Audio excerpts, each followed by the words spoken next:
یا همسرتان را به خوبی نگاه بکنید، با او زندگی بکنید، با او تعامل و اخلاق و معاشرت خوب داشته باشید، یا به طریقه پسندیده و احسن از او جدا شوید. ولا تمسکوهن ضرارا لتعتدوا. زنها را به خاطر ضرر رساندن نگاه نکنید در خانه تان پیشتان. این خطاب برای اون مردان جاهل و نادانی است که فکر میکنن زن یک کنیز و خدمتگار است مثل اونها. دین ما، قرآن ما این گونه میگه. چقدر انسانهای نادان و جاهلی داریم که میگه زن با این لباس سفید عروسی که داخل خانه شدی باید با کفن سفید از این خانه بیرون شوی. خب از این مرد چی توقع میره؟ از کسی که این همه جهالت داشته باشه.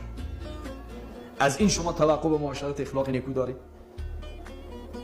چرا اسلام میگه زمانی که یک کسی به خواستگاری دخترتان میآید متوجه پولش نشوید، متوجه زیباییش آنقدر نشوید، متوجه داشتن و نداشتن نه، بلکه متوجه با اخلاقش بشوید، دینش را متوجه باشید. چقدر دیندار و خوش اخلاق است، چون اون میتواند به وسیله دین و اخلاقش دختر شما را خوش نگاه بکنه. خوشی که با پول نیست، با ثروت نیست، خوشی که با دموکراسی و آزادی نیست. تنها چیزی که میتونه فرزندتان را خوش نگاه بکنه اخلاق است، اسلام است، دین است. انسانی که به این همه جهالت با شما امروز داریم در دنیا، خیلی داریم از این انسان ها.